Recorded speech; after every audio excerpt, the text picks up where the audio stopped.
2026ஆம் ஆண்டிலும் ஆண்டவராய் இயேசு உங்களுக்கு போதுமானவராய் இருப்பார். உங்களோடு கூட ஒவ்வொரு நாளும் இருப்பார். இந்த ஆண்டின் 365 நாட்களிலும் தேவ பிரசன்னம் உங்களுக்கு நிறைவாக இருக்கும். உங்கள் குறைவுகளை நிறைவாக்கி உங்களுக்கு அற்புதங்களை செய்வார். தேவனோடு இந்த ஆண்டை ஆரம்பித்த நீங்கள் ஒவ்வொரு நாளும் தேவ பிரசன்னத்தில் வாழ கற்றுக்கொள்ளுங்கள். ஒவ்வொரு நாளும் ஆண்டவருடைய வார்த்தையை வாசித்து அதை விசுவாசித்து அதை அறிக்கை செய்யுங்கள். இந்த வருஷம் எப்படி இருக்கும்னு சொல்லி நான் உங்களுக்கு ஜோதியிடம் சொல்ல வரல. ஏனென்றால் கடந்த ஆண்டை விட இந்த ஆண்டு மோசமாக தான் இருக்கும். ஏன்னா இயேசு சீக்கிரத்தில் வரப்போகிறார். அவர் வரப்போகிறப்படினாலே அவர் சொன்ன பல அடையாளங்கள் நிறைவேறும். பூமி அதிர்ச்சிகள், பஞ்சங்கள், கொள்ளை நோய்கள், வியாதிகள், ஏராளமான தேவனுடைய கோபாக்கினிகள் அல்லாவிட்டால் இந்த உலகத்தில் வரக்கூடிய அவருடைய நியாய தீர்ப்புகள் நடக்கும். அந்தி கிறிஸ்துவின் ஆட்சிக்காக இந்த உலகம் ஆயத்தப்படும். அதே சமயத்தில் இயேசுவை நம்புகிற பிள்ளைகளை அவர் தம்முடைய சட்டைகளின் மறைவிலே மறைத்து வைத்து பாதுகாப்பார். தீங்கு நாளில் உங்களை கூடார மறைவிலே ஒளித்து வைத்து காப்பாற்றுவார். உங்களை தீமை அணுகாதபடி, சத்துரு தொடாதபடி வேலி அடைத்து தெய்வீக பாதுகாப்பை தருவார். ஆமென்று சொல்லலாமா? பக்கத்துக்குள்ள சொல்லுங்க, பயப்படாதீங்க, இயேசு நம்மோடு இருக்கிறார். அவர் நமக்கு துணையாக இருக்கிறார். அவருடைய சட்டைகளிலே உங்களுக்கு அடைக்கலம் உண்டு, புகலிடம் உண்டு. ஆகவே தான் அவருடைய வார்த்தைகளை நாம் தியானித்து ஒவ்வொரு நாளும் ஜெபத்தில் விசுவாசத்தில் நம்மை அவருடைய இரத்த கோட்டைக்குள் ஒப்பு கொடுப்போம் என்றால் எல்லா தீமைக்கும் விலக்கி பாதுகாப்பார். ஒவ்வொரு நாளும் அவனுடைய வார்த்தையை சொல்ல வேண்டும். இந்த வருஷம் இந்த நாள் எனக்கு தீங்கு வராது, ஆபத்து வராது, அவர் என்னை சட்டைகளுக்குள் மறைத்து பாதுகாப்பார், இயேசுவின் இரத்தம் எனக்கு ஜெயம் என்று சொல்லி உங்கள் விசுவாசத்தை அறிக்கை செய்யுங்கள். தேவ பிரசன்னம் ஒவ்வொரு நாளும் உங்களோடு கூட இருந்து கர்த்தர் கிருபையாய் உங்களை வழி நடத்துவார். உங்களுக்காக நான் ஜெபித்த பொழுது தேவன் எனக்கு கொடுத்த தீர்க்கமான வார்த்தைகளை உங்களுக்கு நான் ஞாபகப்படுத்தும்படியாய் விரும்புகிறேன். எல்லாம் பைபிள் கொண்டு வந்திருப்பீங்க நம்புகிறேன். எரேமியா எழுதின தீர்க்கதரிசன புத்தகம் 31வது அதிகாரம் 4ஆம் வசனத்தை நாம் வாசிக்க கேட்போம். எரேமியா 31:4. இஸ்ரவேல் என்னும் கன்னிகையே, மறுபடியும் உன்னை கட்டுவிப்பே, நீ கட்டப்படுவாய். மறுபடியும் நீ மேல வாத்தியத்தோடும் ஆடல் பாடல் செய்கிறவர்களின் களிப்புள்ள கூட்டத்தோடும் புறப்படுவாய். கர்த்தருக்கு மகிமை உண்டாவதாக. இந்த வார்த்தைகளை இந்த ஆண்டின் தீர்க்க தரிசன வார்த்தைகளாக தேவன் உங்களுக்கு தருகின்றார். ஆமென் என்று சொல்லலாமா? இந்த வருஷத்தில் நீங்கள் நிறைய தீர்க்க தரிசன வார்த்தைகளை கேட்பீங்க. யூடியூப்பில் போனீங்கன்னா ஏகப்பட்ட பேர் இந்த வருஷத்துக்கான தீர்க்க தரிசன வார்த்தையை சொல்லுவாங்க. பாஸ்டர், எந்த தீர்க்க தரிசன வார்த்தையை நம்புகிறது, யார் சொல்கிறத கேட்கறது அப்படிங்கிறதான் நமக்கு கேள்வி. நீங்கள் வெளிப்படுத்தல் 2ஆம் 3ஆம் அதிகாரத்தை பார்த்தீங்கன்னா 7 சபைகள் இருக்கிறது. 7 சபைகளுக்கும் ஆவியானவர் வெவ்வேறு தூதுகளை கொடுக்கிறார். எல்லா சபைக்கும் ஒரே தூதை கொடுக்கல. ஒவ்வொரு சபைக்கும் பரிசுத்தாவியானவர் அந்த சபையின் மேய்ப்பன் மூலமாக ஒரு பிரத்யேகமான வார்த்தை கொடுக்கிறார். அதுபோல தான் தீர்க்க தரிசன வார்த்தைகளும். அநேக தீர்க்க தரிசன வார்த்தைகள் இருந்தாலும் அவர்கள் பல நிலைகளை பல மக்களுக்காய் சொல்கிறார்கள். ஆனால் பெத்தேல் சிட்டி கத்தீட்ரல் சர்ச்சுக்காக பரிசுத்தாவியானவர் கொடுக்கின்ற வார்த்தைகளை தான் நான் உங்களுக்கு அறிவிக்கின்றேன். ஒரு ஆமென் சொல்லலாமா? நீங்கள் இந்த வார்த்தைகளை பற்றி கொள்ள வேண்டும். இந்த வார்த்தைகள் உங்களுக்காகவே ஆவியானவர் தருகிற வார்த்தை. அப்படியே உலகத்தில் சொல்கிற எல்லா தீர்க்க தரிசன வார்த்தை கேட்டு குழம்பி போய் விடாமல், எங்கள் பாஸ்டர் மூலமாக பரிசுத்தாவியானவர் எனக்கு கொடுத்த இந்த வார்த்தைகளை நான் பற்றி கொண்டு அதை விசுவாசிக்க என்று சொன்னால் இந்த வார்த்தைகளுடைய வாழ்க்கையில் அப்படியே நிறைவேறக்கூடியதாக இருக்கும். எரேமியா தீர்க்கதரிசியின் புத்தகம் 31வது அதிகாரம் 9ஆம் வசனத்திலிருந்து 17ஆம் வசனம் முடிய நம்ம எல்லாரும் எழுந்து நின்று இந்த காலையில் ஒருமித்து அந்த வசனங்களை வாசிக்க போகிறோம். எரேமியா 31வது அதிகாரம் 7ஆம் வசனத்திலிருந்து 17ஆம் வசனம் முடிய நம்ம எல்லாரும் சேர்ந்து வாசிக்க போகிறோம். எல்லாம் பைபிள் கொண்டு வந்திருக்கிறீங்கன்னு நம்புகிறோம். இது வரைக்கும் பைபிள் கொண்டு வருகிற பழக்கம் இல்லைன்னா இந்த புது வருஷத்தை அந்த பழக்கத்தை ஏற்படுத்தி கொள்ளுங்க. என்றால் வேதம்தான் உங்களுக்கு வழிகாட்டி, வேதம்தான் உங்களுக்கு ஜீவன். வேதம் இல்லாதவன் கிறிஸ்தவன் அல்ல. வேதத்தை சுமக்க வேண்டும். நீ வேதத்தை சுமந்தால் தேவன் உங்களை சுமப்பார். வேதாகம் இல்லைன்னா ஒன்று வாங்கி கொள்ள வேண்டும். ஒரு வேதத்தை ஞாயிற்றுக்கிழமையில் வரும் பொழுது கொண்டு வர வேண்டும். வேதத்தை நீங்கள் திறந்து வாசிக்க வேண்டும். ஏனென்றால் அதில் தான் உங்களுக்கு நித்திய ஜீவன் உண்டு, அதில் தான் உங்களுக்கு ஆசீர்வாதம் உண்டு. வாசிக்க போகிறோம். எரேமியா 31வது அதிகாரம் 8ஆம் வசனத்திலிருந்து 9ஆம் வசனத்திலிருந்து. அழுகையோடும் விண்ணப்பங்களோடும் வருவார்கள், அவர்களை வழிநடத்துவேன். அவர்களை தண்ணீருள்ள நதிகளண்டைக்கு இடராத செம்மையான வழியிலே நடக்க பண்ணுவேன். இஸ்ரவேலுக்கு நான் பிதாவாய் இருக்கிறேன், எப்பிராயீம் என் சேஷ்ட புத்திரனாய் இருக்கிறான். ஜாதிகளே, நீங்கள் கர்த்தருடைய வார்த்தையை கேட்டு தூரத்திலுள்ள தீவுகளில் அறிவித்து, இஸ்ரவேலை சிதறடித்தவர் அதை சேர்த்து கொண்டு ஒரு மேய்ப்பன் தன் மந்தையை காக்கும் வண்ணமாக அதை காப்பார் என்று சொல்லுங்கள். கர்த்தர் யாக்கோபை மீட்டு அவனிலும் பலத்தவனுடைய கைக்கு அவனை நீங்களாக்கி விடுவிக்கிறார். அவர்கள் வந்து சீயோனின் உச்சியிலே கெம்பீரித்து, கர்த்தர் அருளும் கோதுமை, திராட்சரசம், எண்ணெய், ஆட்டுக்குட்டிகள், கன்றுக்குட்டிகள் என்பவைகளாகிய இந்த நன்மைகளுக்காக ஓடி வருவார்கள். அவர்களுடைய ஆத்துமா நீர்ப்பாய்ச்சலான தோட்டம் போல இருக்கும். அவர்கள் இனி குறைந்து போவதில்லை. அப்பொழுது கன்னிகைகளும் வாலிபரும் முதியோரும் கூட ஆனந்த களிப்பாய் மகிழ்வார்கள்.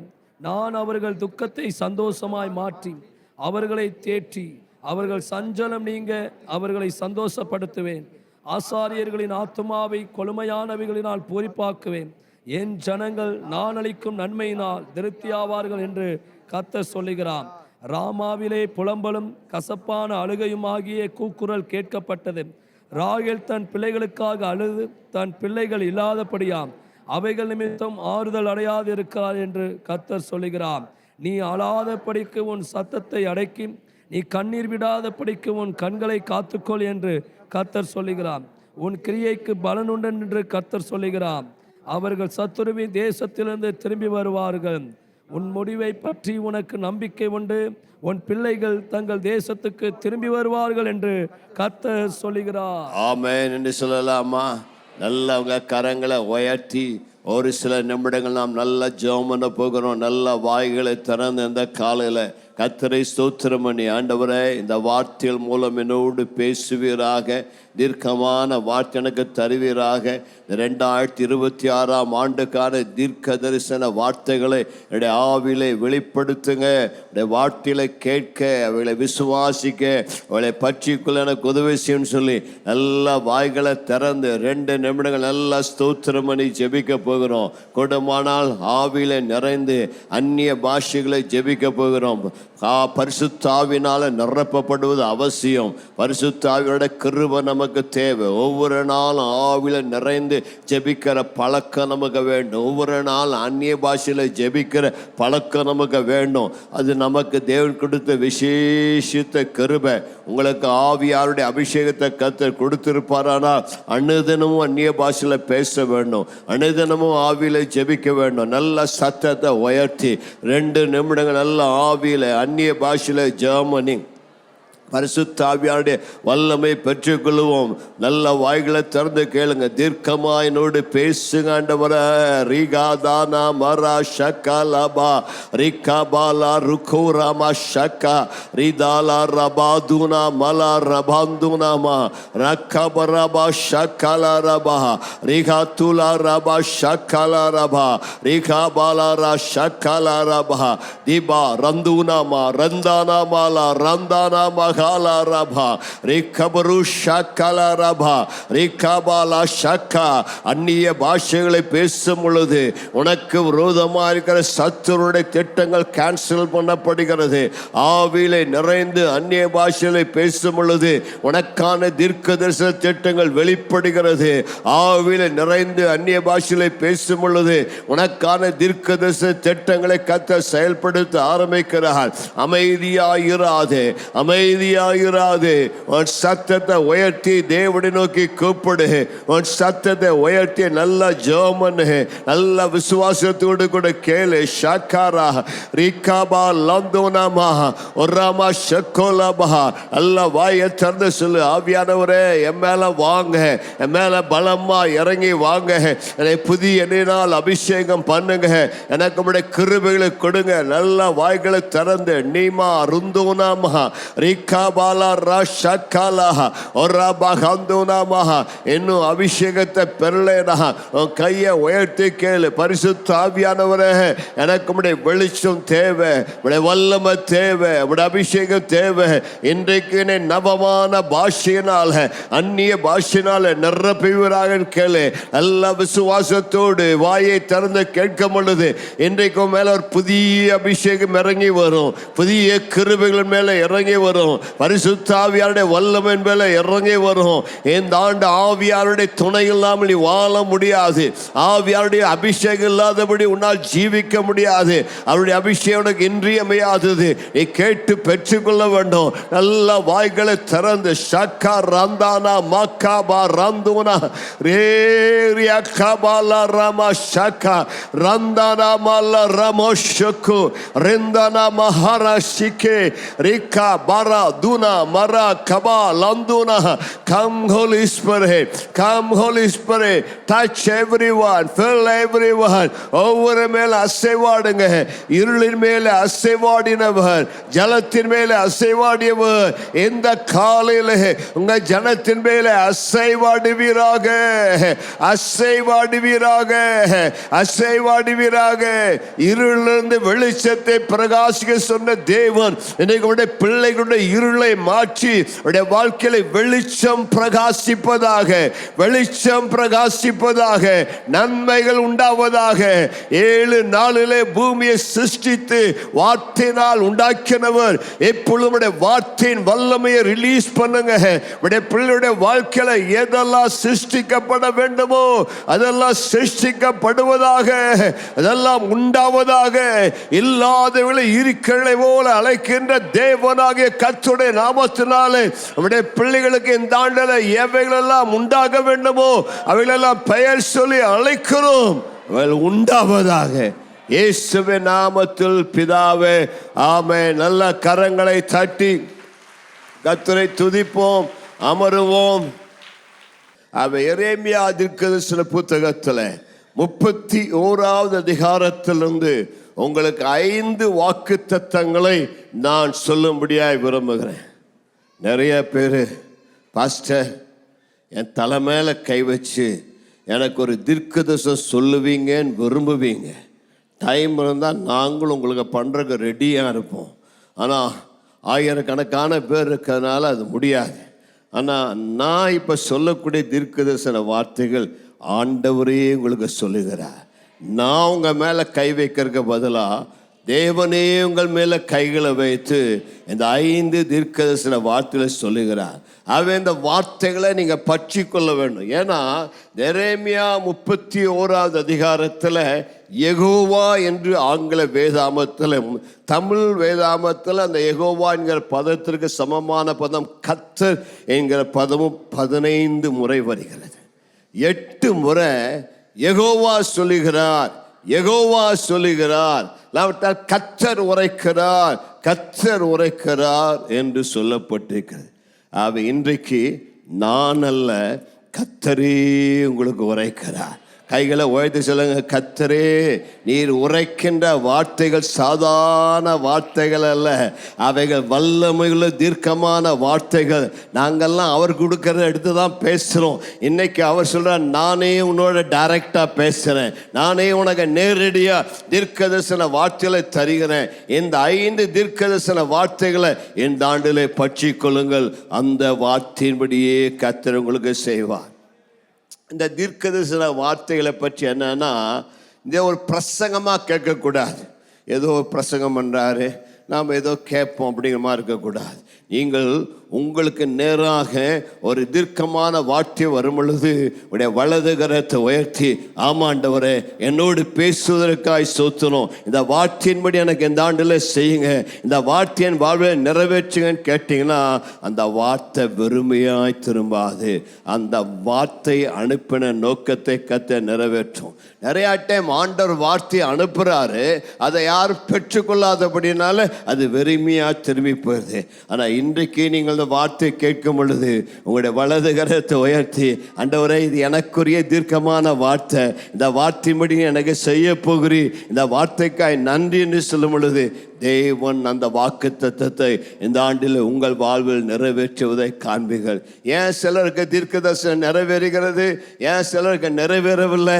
அவள் விசுவாசத்தினால் அந்த வாக்கு தத்தங்களை சுதந்திரித்து கொண்டாங்க. பக்கத்தில் பார்த்துகள் உங்களுக்கு விசுவாசம் இருக்குதா? பிரசங்க கேட்குற மாதிரி கேட்கக்கூடாது. தேவன் என்னோடு பேசுகிற இந்த தீர்க்கமான வார்த்தை எனக்கு பேசுகிறார், நான் அதை பெற்றுக்கொள்கிறேன். இந்த ஆண்டில் இந்த வாக்கு தத்தம் நிச்சயமாய் எனக்கு நிறைவேறும். ஹல்லேலூயா, கர்த்தருக்கு மகிமை உண்டா. சரி, வேகமா பார்க்க போகிற 5 தீர்க்கதரிசன வார்த்தைகள். முதலாவதாக, இந்த ஆண்டு தேவன் உங்களை கட்டுவிக்கின்ற ஆண்டு. The year that God will build you up. ஒரு ஆமென் சொல்லாமா? கையை வைத்து சொல்லுங்க, இந்த ஆண்டில் தேவன் என்னை கட்டுவிப்பார், என் வாழ்க்கையை கட்டுவிப்பார். ஹல்லேலூயா. ரெண்டாவதாக, இந்த ஆண்டு சந்தோஷத்தின் ஆண்டு, மனமகிழ்ச்சியின் ஆண்டு. கர்த்தர் இந்த ஆண்டில் உங்களை தம்முடைய பரலோக சந்தோஷத்தினால நிரப்புவார். மூன்றாவது, இந்த ஆண்டு உங்களுக்கு ஒரு திருப்தி ஆக்கிற ஆண்டு. கையை உயர்த்தி சொல்லுங்க, இந்த ஆண்டு என்னை ஆண்டு திருப்திப்படுத்துகிற ஆண்டு. நான்காவதாக, இந்த ஆண்டு தேவன் உங்களுக்கு பலன் தருகிற ஆண்டு. உங்களுடைய முயற்சிகளுக்கு அவர் பலன் தருவார். ஐந்தாவதாக, இந்த ஆண்டு உங்கள் சிறையிருப்பை கர்த்தர் மாற்றி ஒரு பெரிய அறுவடையை தரப்போகிறார். ஹல்லேலூயா. The year that God will build you, the year that you will rejoice, the year that He will satisfy you, the year that He will reward you, the year that He will turn your captivity and give you a harvest. அவை இந்த 5 காரியங்களை நாம் இன்றைக்கு வேகமாய் பார்க்க போகிறோம். முதலாவதாக, தேவன் உங்களை கட்டுவிக்கின்றார். The year that God will build you up. அந்த கட்டுகின்ற என்கிற வார்த்தை, பில்ட் என்கிற வார்த்தை வேதாமத்தில் பல முறை வருகிறது. கர்த்தர் சீயோனை கட்டி தம்முடைய மகிமையிலே வெளிப்படுவார். இஸ்ரவேலை தேவன் கட்டுவார், உங்களை கர்த்தர் கட்டுவார். இங்கே எரேமியா தீர்க்கதரிசி 31வது அதிகாரத்தில் 4ஆம் வசனத்தில் சொல்லுகிறார்.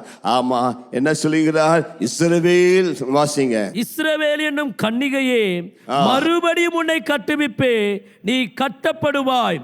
மறுபடியும் நீ மேலவாத்தியத்தோடும் ஆடல் பாடல் செய்கிறவர்களின் களிப்புள்ள கூட்டத்தோடும் புறப்படுவாய். இஸ்ரவேல் என்னும் கன்னிகையே, நீ மறுபடியும் கட்டப்படுவாய். ஒரு ஆமென் சொல்லலாமா?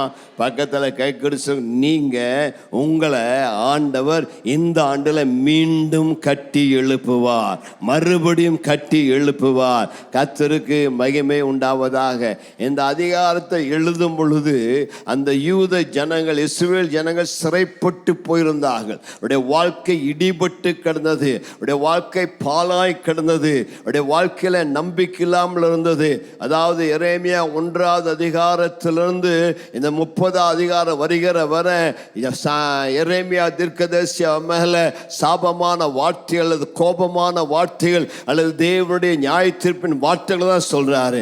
29வது அதிகாரத்திலிருந்து அந்த டியூன் மாறிடுது. அதற்கு பதிலாக 29லிருந்து 33ஆம் அதிகாரம் முடிய ஏறத்தாழ இந்த 5 அதிகாரங்களை நன்மையான வார்த்தைகளை சொல்லுகிறார், ஆறுதலான வார்த்தைகளை சொல்லுகிறார், தீர்க்கமான வார்த்தைகளை சொல்லுகிறார், திரும்ப கட்டப்படுகிற வார்த்தைகளை சொல்லுகிறார். இந்த 2025ஆம் ஆண்டு வரை உடைய வாழ்க்கையில நீங்கள் துன்பங்களை அனுபவித்திருக்கலாம். உங்கள் வாழ்க்கையில சத்துரு உங்கள் குடும்பத்தை இடித்து போட்டிருந்திருக்கலாம், உங்களுக்கு பல பிரச்சனைகள் ஏற்பட்டிருந்திருக்கலாம். ஆனால் இந்த 2026ஆம் ஆண்டு தேவனாகிய கர்த்தர் உங்களுக்கு தனிப்பட்ட விதத்தில் சொல்லக்கூடிய வார்த்தை, மகனே மகளே, இதுவரை வரைக்கும் நான் உன்னை மறந்தது போல இருக்கலாம், இது வரைக்கும் வாழ்க்கையில் பல இழப்புகள் ஏற்பட்டிருக்கலாம். ஆனால் இந்த ஆண்டில் உன் வாழ்க்கையை நான் துளிர்விட செய்ய போகிறேன். உன் வாழ்க்கையை நான் திரும்ப கட்டப் போகிறேன். உன்னை திரும்ப கட்டி எழுப்புவேன். உன் வாழ்க்கையை கட்டுவேன்.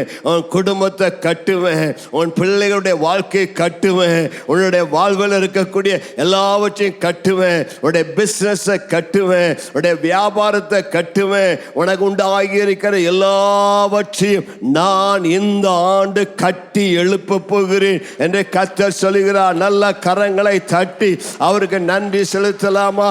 This year the Lord will build you up. எதையெல்லாம் சாத்தான் இடித்து போட்டானோ, எதெல்லாம் வாழ்க்கையில தகர்ந்து கிடக்கிறதோ, எதெல்லாம் சாத்தான் பாலாக்கி போட்டானோ, எதையெல்லாம் சாத்தான் நிர்மூலமாக்கி போட்டானோ, இந்த ஆண்டில் 2026 எதெல்லாம் வாழ்வில் பாலாய் போனதை, நிர்மூலமானதை, ஒன்றுமில்லாமல் போனதை தேவன் திரும்ப எடுத்து கட்டுகிற தேவன். இஸ்ரவேல் ஜனத்துடைய வாழ்க்கையில நெகேமியாவின் காலத்துல சத்துரு ஆலயத்தை இடித்து போட்டான், அலங்கத்தை இடித்து போட்டான், வீடுகள்லாம் சூறையாக்கப்பட்டது. அந்த யூத தேசமே மிகுந்த பாலடைந்து மிகுந்த ஒன்றுமில்லாமல் காணப்பட்டது. ஆனால் அந்த பாலடைந்த அந்த இஸ்ரவேல் தேசத்தை, அந்த எருசலேமே நெகேமியாவின் காலத்தில் தேவன் திரும்ப எடுத்து கட்டி, அவள் இழந்து போன செல்வாக்க, இழந்து போன ஆசீர்வாதங்களை, இழந்து போன நன்மைகளை மீண்டும் அவளுக்கு தந்தார். ஹல்லேலூயா. பக்கத்துல சொல்லுங்க, இந்த வருஷத்துல, போன வருஷத்துல இழந்ததெல்லாம் தேவன் உங்களுக்கு திரும்ப தருவார். உங்களுடைய வாழ்க்கை திரும்ப எடுத்து கட்டுவார். உங்களுடைய வியாபாரத்தை திரும்ப எடுத்து கட்டுவார். ஹல்லேலூயா. எதெல்லாம் நிர்மூலமாக்கப்பட்டதோ அதெல்லாம் அவற்றை கர்த்தர் தருவார். உங்க பிள்ளைகளின் வாழ்க்கையை பிசாசு நாசப்படுத்தி போயிருக்கலாம், நிர்மூலமாக்கி இருக்கலாம், பாலைவனம் மூலம் மாற்றி இருக்கலாம். ஆனால் இந்த ஆண்டில் உங்கள் பிள்ளைகளின் வாழ்க்கையை திரும்ப எடுத்து கட்டப்போகிறார். நல்ல கைகளை உயர்த்தி ஒரு ஆமென் சொல்லுங்க. உன் பிள்ளைக்காக நீ அழுது ஜெபம் பண்ணாய், அழுதாய். ஆனால் ஆண்டோடைய வாக்குத்தத்தம், மகனே மகளே, இந்த ஆண்டில் உடைய குமாரர் உடைய குமாரத்தை சேவிப்பார்கள், அவருடைய வாழ்க்கையை நான் திரும்ப எடுத்து கட்டுவேன் என்று சொல்லுகிறார். ஏசாயா 58:12 விதமாய் சொல்லுகிறது. வாசியுங்கள். உன்னிடத்திலிருந்து தோன்றினவர்கள் பூர்வம் முதல் பாழாய் கிடந்த ஸ்தலங்களை கட்டுவார்கள். தலைமுறை தலைமுறையாக இருக்கும் அஸ்திபாரங்கள் மேல் நீ கட்டுவாய். திறப்பானதை அடைக்கிறவன் என்றும் குடியிருக்கும்படி பாதைகளை திருத்துகிறவன் என்றும் நீ பெயர் பெறுவாய். கர்த்தருக்கு மகிமை உண்டாவதாக. ஏசாயா தீர்க்கதரிசி அதே வார்த்தைகளை சொல்லுகிறார். உன்னிடத்திலிருந்து தோன்றினவர்கள் பூர்வம் முதல் பாலாய் கிடம்னா பல வருஷம் பாலாய் போயிருந்திருக்கலாம், இல்லை தலைமுறை தலைமுறையாய் அது பாலான ஸ்தலம் போல இருக்கலாம். அதையெல்லாம் எடுத்து இந்த ஆண்டுல தேவன் கட்டுவிக்கிற நல்ல தேவனாய் இருக்கிறார். மீண்டும் உங்களுக்கு நான் ஞாபகப்படுத்துகிறேன். ஒருவேளை நீங்கள் சொல்லலாம், என்னுடைய வாழ்க்கை நீ வாழ்க்கப்படாது, இனி எனக்கு ஒரு வாழ்க்கை இல்லை, இனி எனக்கு ஒரு எதிர்காலம் இல்லை, வயசு கடந்து போயிடுச்சு, அவ்வளோதான் நினைக்க வேண்டிய அவசியம் இல்லை. வாழ்க்கைப்படாத உன்னுடைய வாழ்க்கையை கர்த்தர் மீண்டும் எடுத்து கட்ட வல்லவராயிருக்கிறார். ஹல்லேலூயா. ஒருவேளை உனக்கு திருமணமாக எல்லாம் கணவன் விட்டு போயிருந்திருக்கலாம், ஆனால் கூட எனக்கு இனி ஒரு எதிர்காலம் இல்லைன்னு சொன்னேன்னா, உனக்கு கர்த்தர் சொல்கிறார், மீண்டும் உன்னுடைய வாழ்க்கையை திரும்ப எடுத்து கட்டுவேன். மோவாப் தேசத்தில் ரூத் அந்த மோவாபில் காணப்பட்டால் அவளுக்கு இனி ஒரு வாழ்க்கைக்கு காரணம் கிடையாது. என்னடா புருஷன் இறந்துட்டாரு, மாமனார் இறந்துட்டாரு, இனி ஒன்றுமே இல்லைன்னு சொன்ன அந்த ரூத்துக்கு மீண்டும் உன்னுடைய வாழ்க்கையை துளிர்விட செய்த தேவன் உன்னுடைய வாழ்க்கையை திரும்ப எடுத்து வல்லவராயிருக்கிறார். நல்ல கைகளை உயர்த்தி சொல்லுங்க, தேவன் என்னை கட்டுவார், தேவன் குடும்பத்தை கட்டுவார். இந்த வருஷம் உங்களுக்கு தீர்க்க தரிசனமா நான் சொல்லுகிறேன், இந்த ஆண்டு தேவன் உங்களுக்கு ஒரு வீட்டை கட்டி தருவார். ஹல்லேலூயா. வீடு இல்லாமல் இருந்தீங்கன்னா இந்த 2026 உங்களுக்கு ஒரு இடத்தை வாங்க கர்த்தர் உதவி செய்வார். உங்களுக்கு வீடு இல்லைன்னா கையை உயர்த்தி இப்பொழுது அந்த வார்த்தையை பெற்றுக்கொள்ளுங்க. ஆண்டவரே, எரேமியா 31:4 இந்த ஆண்டுல எனக்கு ஒரு வீடு கட்டப்படுவதாக உங்களுக்கு கர்த்தருடைய தேவனுடைய வார்த்தை இன்றைக்கு வருகிறது. நீ சொந்த வீட்டில் குடியிருப்பாய். இதுவரைக்கும் நிலையற்றவனாய் அலைந்து திரிந்தாய். வாடகை வீடு வாடகை வீடு என்று சுற்றி திரிந்தாய். இந்த ஆண்டில் இந்த வார்த்தையை பற்றிக்கொள். இந்த ஆண்டில் அநேக வீடுகள் பெத்தேல் மாநகர பேராலயத்தின் விசுவாசிகளுக்கு கட்டப்படுவதாக. கர்த்தர் இந்த வார்த்தையை நிறைவேற்றுவாராக. ஒருவேளை வீடு பாதியில பணம் இல்லாம நின்று போயிருக்கமானால் இந்த ஆண்டு பாதியில் நின்று போன வீட்டை எடுத்து முழுவதுமாய் கட்டி முடிப்பார். உங்க வீடு சாதாரண வீடாயிருக்காது. உங்க வீட்டை ஒரு அரண்மனை போல கர்த்தர் அழகாக மாற்றி தருவார். கர்த்தருக்கு ஸ்தோத்திரம் உண்டாவதாக. தேவன் உங்களை கட்டி எழுப்ப வல்லவராயிருக்கிறார். உங்கள் வாழ்க்கையில் எதையெல்லாம் தேவன் கட்ட வேண்டும் என்று விரும்புகிறீர்களோ வாஞ்சிக்கிறீர்களோ அவைகளெல்லாம் இந்த ஆண்டு கட்டப்படும். ஒருவேளை உங்கள் குடும்பத்தில் குடும்ப உறவுகள் சீர்குலைந்து இருக்கலாம். கணவன் மனைவியுடைய வாழ்க்கை அது பிரிந்திருக்கலாம், உடைந்திருக்கலாம். இந்த ஆண்டு நான் நம்புகிறது என்னவென்று சொன்னால், உடைந்த குடும்பங்களை கர்த்தர் மீண்டும் கட்டி எழுப்புவார். கணவன் மனைவி டிவோர்ஸ் அந்த சூழ்நிலையில் இருக்கமானா மீண்டும் அவர்களை ஒன்று சேர்த்துவார். உன் கணவன் உன்னை விட்டு போயிருக்கலாம், உன் மனைவி உன்னை விட்டு போயிருக்கலாம், உன் பிள்ளைகள் உன்னை விட்டு போயிருக்கலாம். ஆனால் தேவனுடைய நாமத்தினால இன்றைக்கு காலையில் உங்களுக்கு நான் தீர்க்கமாய் அறிவிக்கின்ற இந்த ஆண்டில் தேவன் குடும்பங்களை கட்டி எழுப்புவார். சீர்குலைந்த குடும்பங்கள், உடைந்த குடும்பங்கள் கர்த்தர் மீண்டும் அவளை ஒன்று சேர்த்து தம்முடைய அன்பினால் நிரப்புவார். தகப்பனுடைய இருதயத்தை பிள்ளைகளுக்கும் பிள்ளைகளுடைய இருதயத்தை தகப்பனுக்கும் நேராக சீர்படுத்துகிற ஆண்டவர். தகப்பன் மகன் பேசாமல் இருந்தாங்கன்னா, பிள்ளைகள் ஒருவரோடு பேசாமல் இருந்தா அந்த சண்டையெல்லாம் மாற்றி உறவுகளை புதுப்பித்து மீண்டும் உங்கள் குடும்பத்தில் சமாதானம் செழிக்க செய்வாராக. கைகளை உயர்த்தி ஒரு ஆமென் சொல்லலாமா? அது மட்டுமல்ல, உடைய ஆவிக்குரிய வாழ்க்கையை தேவன் கட்டி எழுப்புவார். நல்லா கையை உயர்த்தி சொல்லுங்க, ஆண்டவரே இந்த வருஷம் நான் ஆவியில் வளர வேண்டாப்பா. என்னுடைய ஆவிக்குரிய வாழ்க்கை கட்டப்பட வேண்டும். விசுவாசத்தில் நீ கட்டப்படுவாய், ஜெபத்தில் நீ கட்டப்படுவாய், ஊழியத்தில் நீ கட்டப்படுவாய். நல்ல கர்த்தரை கட்டி எழுப்பி நல்ல ஊழியம் செய்ய கிருபை வரங்களை உனக்கு தருவாய். இனி நீ சாதாரண விசுவாசியா இருக்க மாட்டாய். இந்த ஆண்டிலே தேவன் உடைய ஆவிக்குரிய வாழ்க்கை கட்டி எழுப்புவார். பரிசுத்தாவில் நிறைந்து ஜெபம் பண்ணும் பொழுது உங்களுடைய விசுவாசத்தின் மேல் நீங்கள் கட்டப்படுவீர்கள். பக்திக்குரிய வாழ்வில் கட்டப்படுவீர்கள். நல்ல ஜெபத்தில் கட்டப்படுவீர்கள். உங்களுடைய பின்மாற்றத்தை கர்த்தர் மாற்றி இந்த ஆண்டிலே உங்களை உயிர்ப்பிக்கிற தேவனாக இருக்கிறார். இன்னைக்கு ஒரு நாள் சர்ச்சுக்கு வந்துட்டு போலான்னு இருந்த உங்களை இந்த ஆண்டில் கர்த்தர் உயிர் மீட்சி அடைய செய்து கர்த்தரை தேடும்படியாக, அவருடைய முகத்தை தேடும்படியாக உடைய இருதயத்தை ஆர்ப்பக்கம் திருப்புவார். இயேசு சீக்கிரத்தில் வரப்போகிறபடினாலே உங்களை ஒரு மனவாட்டியாய் ஆயத்தப்படுத்தி உங்களுக்கு பரிசுத்தாவின் அச்சாரத்தை கொடுத்து ஒவ்வொரு நாள் ஆவிலே நிறைந்து கர்த்தருக்குள் வாழ்கின்ற வாழ்க்கை தருவார். இந்த ஆண்டு தேவனுடைய ஆலயம் கட்டப்படும். ஒரு ஆமென் சொல்லலாமா? ஆமா. ஏசாயா 44, 26, 28 சொல்லுகிற வண்ணமாக எருசலேமை பார்த்து கட்டப்படுன்னு சொல்லும் பொழுது, எருசலேமை தேவாலயத்தை பார்த்து நீ அஸ்திபாரப்படுன்னு சொல்லும் பொழுது தேவன் அந்த வார்த்தையை நிறைவேற்றி அதை கட்டி எழுப்புவா. கோரேஸ் என் மேய்ப்பன் அவருடைய வார்த்தையின்படியே செய்வேன் தேவன் சொல்லுகிறார். எல்லாம் உடைய வலது கரத்தை உயர்த்தி சொல்லுங்க, நம்முடைய பெத்தேல் புதிய பேராலயம் கட்டப்படுவதாக. எல்லாம் வாயை திறந்து சொல்லுங்க, நம்முடைய பெத்தேல் மாநகர புதிய தேவாலயம் ஆமா கோயில் பாளையத்தில் கட்டப்படுவதாக, அஸ்திபாரப்படுவதாக.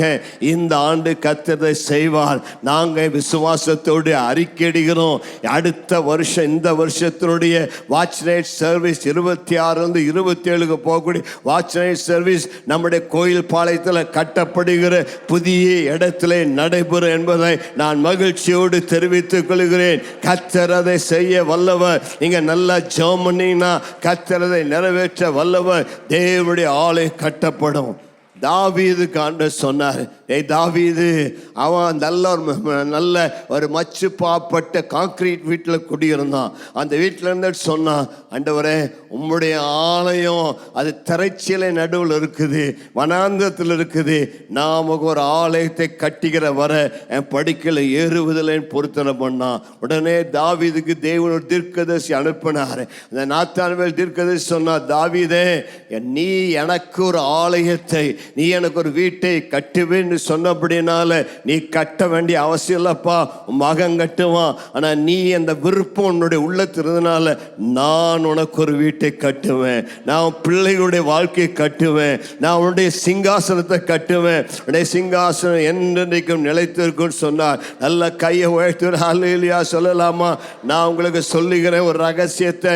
உங்க வாழ்க்கை கட்டப்பட வேண்டும் என்றால், உங்கள் குடும்பம் கட்டப்பட வேண்டும் என்றால், உங்கள் தொழில் வியாபாரம் கட்டப்பட வேண்டும் என்றால், உங்கள் பிசினஸ் கட்டப்பட வேண்டும் என்றால், நீங்கள் சொல்ல வேண்டும், நான் அவருடைய ஆலயத்தை கட்டுவேன், அவருடைய ஆலயத்தை கட்ட நான் கொடுப்பேன். யாக்கோபு அப்படிதான் தீர்மானம் பண்ணினா. ஆகவே தேவன் அவனுடைய வாழ்க்கையை எல்லையில்லாமல் ஆசீர்வதித்தார்.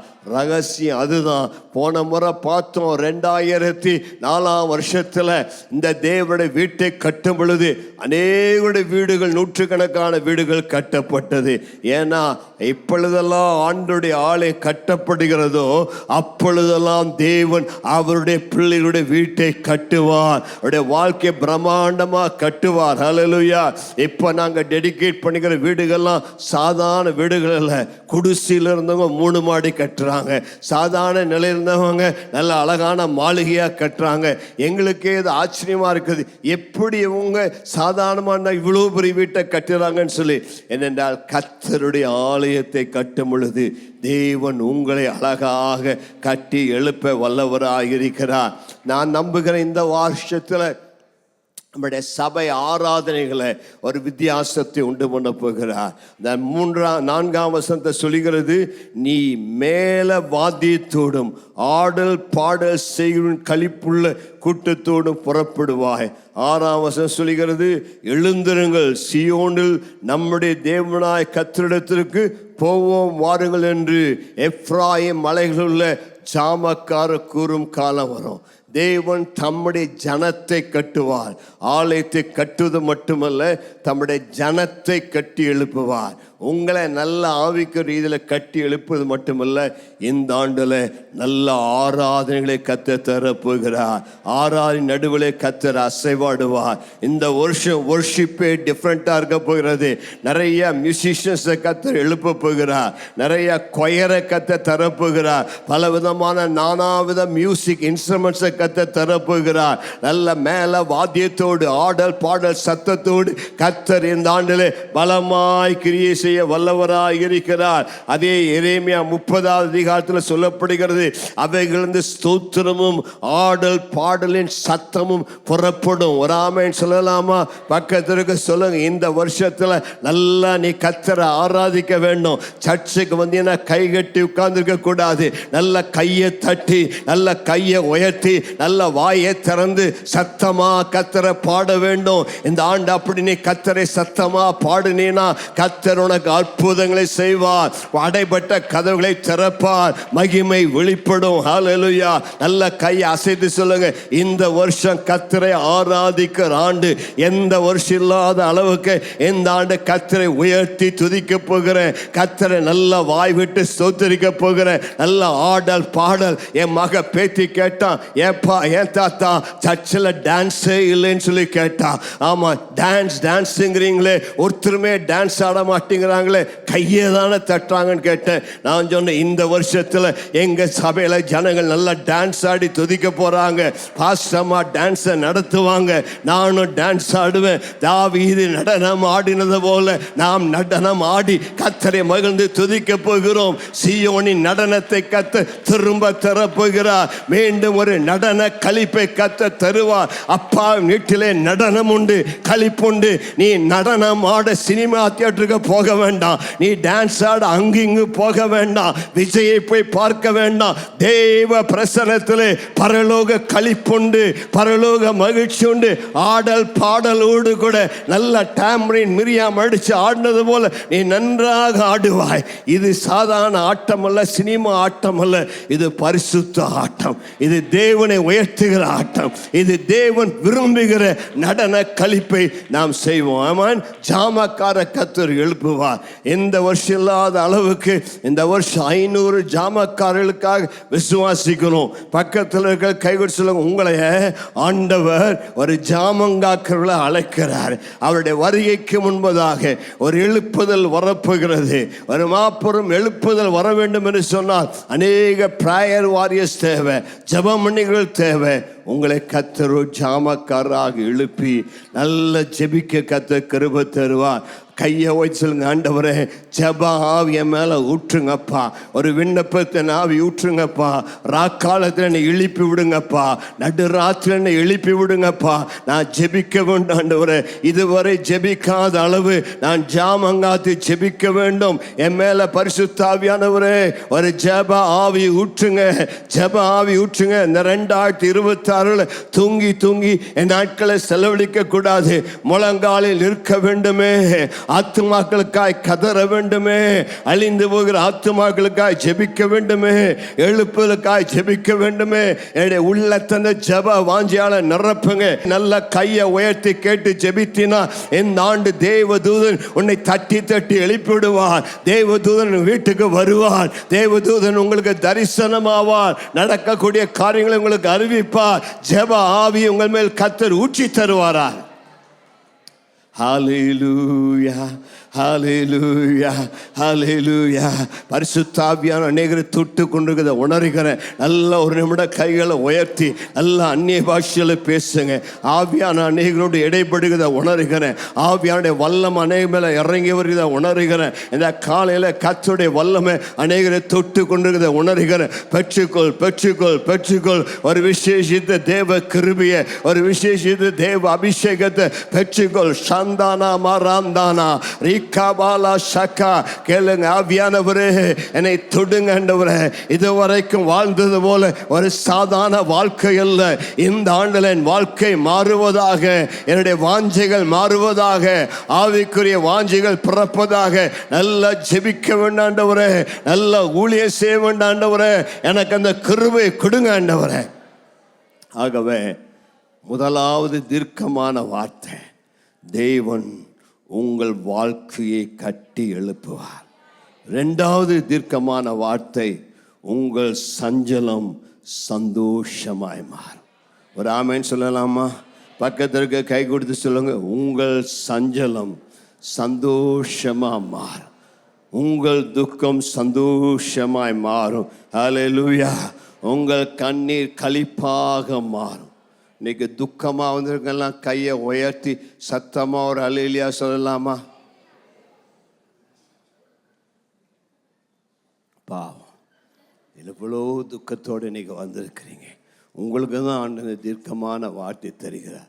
உங்கள் துக்கம் சந்தோஷமாய் மாறும். துக்கமாக இருக்கவங்கெல்லாம் மீண்டும் ஒரு அல்லேலூயா சொல்லலாமா? இதுதான் டெஸ்ட்ன்னு பேர்.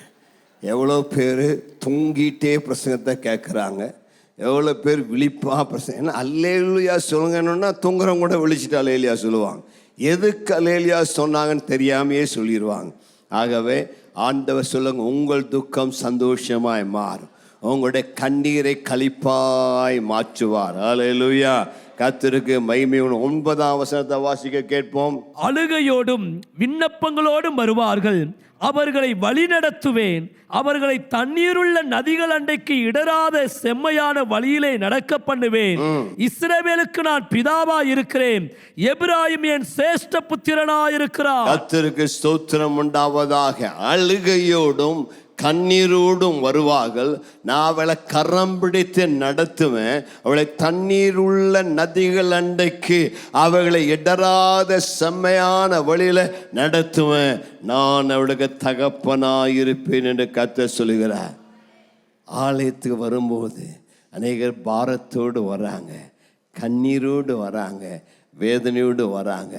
ஆண்டவருடைய வார்த்தை சொல்லுது, நீ எவ்வளோ பாரத்தோடு வந்தினாலும் என்னுடைய பிரசனத்துக்குள்ள வரும் பொழுது உன் கண்ணீரை நான் துடைத்து உனக்கு நான் நம்பிக்கை தருவேன், உனக்கு ஆறுதலை தருவேன். உன்னுடைய வாழ்க்கையில் பலவிதமான போராட்டத்தோடு பலவிதமான பிரச்சனையோடு எனக்கு யார் உதவி செய்வாங்கங்கிற ஒரு எண்ணத்தோடு நீ இந்த ஆலயத்துக்குள்ளே வரும் பொழுது தேவன் இந்த ஆலயத்தில் உன் தகப்பனா இருந்து உன் ஜெபத்தை கேட்டு நீ நடந்து வந்த பாதை கரடு மரடான பாதையா இருக்கலாம், ஆனால் அவரே உன் கரம் பிடித்து உன்னை செம்மையான வழியில் நடத்துவார். நீ நடக்கும் பொழுது எடறி கீழே விழுகிற மாதிரி இருக்கலாம், ஆனால் என்னைக்கு ஆணுடைய ஆலயத்தில் வந்து ஜெபிக்கிறாயோ அன்றைக்கு அவரின் வலது கரத்தை தூக்கி பிடித்து கலங்காதே மகளே, கலங்காதே மகனே, நான் உனக்கு துணையாக இருக்கிறேன், நான் உன்னை வழி நடத்துவேன்னு சொல்லி உன்னை கரம் பிடித்து நடத்துவார்.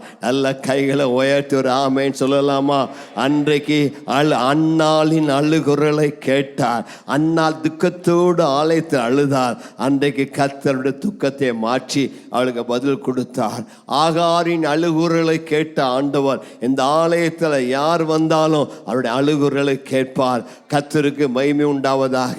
சர்ச்சுக்கு வரும்போது நீ அழுதுட்டு வருவாய், ஆனால் சர்ச்சை விட்டு போகும்போது நீ சந்தோஷமாய் கம்பீரித்து போவாய். ஆலயத்துக்கு வரும் பொழுது துக்க முகத்தோடு வருவாய். இந்த ஆலயத்தில் ஆராதனை முடித்து போகும்போது டான்ஸ் ஆடிட்டே நீ போவாய். ஏனென்றால் தேவன் தம்முடைய ஆலயத்தில் எழுந்தருளி இருக்கிறார். உங்கள் சஞ்சலம் சந்தோஷமாய் மாறும், உங்கள் துக்கத்தை சந்தோஷமாய் மாற்ற வல்லவர். 16ஆம் வசனத்தை வாசிங்க. எரேமியா 31:16. நீ அழாதபடிக்கு உன் சத்தத்தை அடக்கி, நீ அழாதபடிக்கு உன் சத்தத்தை அடக்கி, நீ கண்ணீர் விடாதபடிக்கு உன் கண்களை காத்துக்கொள் என்று கர்த்தர் சொல்லுகிறார்.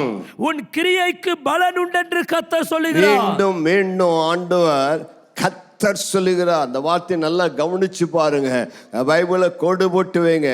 ஜெகோவா சேஸ், கர்த்தர் சொல்லுகிறார், கர்த்தர் சொல்லுகிறார். கர்த்தர் சொல்லக்கூடிய இந்த 2வது வார்த்தை என்ன? நீ அழாதபடிக்கு உன் சத்தத்தை அடக்கி, நீ கண்ணீர் விடாதபடி உன் கண்களை காத்துக்கொள் என்று கர்த்தர் சொல்லுகிறார். ஹல்லேலூயா. இதுவரைக்கும் வாழ்க்கையில் நீ அழுது கொண்டிருந்திருக்கலாம். நான் இந்த 2026 ஆண்டில் ஆண்டவர் உனக்கு ஒரு புதிய துவக்கத்தை தரப்போகிறார். பக்கத்திற்கு கைகொடு சொல்லுங்க, உன் துக்க நாட்கள் முடிந்து விட்டது, உன் புலம்பலை ஆனந்த களிப்பாய் மாற்றப் போகிறார். சாயங்காலத்தில் அழுகை தங்கும், விடியற் காலத்திலோ களிப்புண்டாகும். பக்கத்திற்கு கைகொடு உங்க ராக்காலம் முடிஞ்சிருச்சு, உங்கள் துக்கத்தின் நாட்கள் முடிந்து விட்டது. இன்றைக்கு உங்களுக்கு ஒரு புதிய நாள் துவங்குகிறது, புதிய காலங்கள் துவங்குகிறது. நியூ சீசன்ஸை கர்த்தர் உனக்கு தரப்புகிறார். கர்த்தர் உன்னுடைய வாழ்வில் இருக்கக்கூடிய அந்த துயரத்துக்கு காரணமானதை மாற்றி போட்டு உனக்கு ஒரு புதிய காரியத்தை கர்த்தர் செய்ய வல்லவராக இருக்கிறார். வாசிங்க ஏசாயா 30:18-19 வசனத்தை வாசிங்க. ஆனாலும் உங்களுக்கு இறங்கும்படி கர்த்தர் காத்திருப்பார், உங்கள் மேல் மனதுருகும்படி எழுந்திருப்பார். கர்த்தர் நீதி செய்கிற தேவன், அவருக்கு காத்திருக்கிற அனைவரும் பாக்கியவான்கள். சீயோனை சேர்ந்த ஜனங்கள் எருசலேமில் வாசமாயிருப்பார்கள்.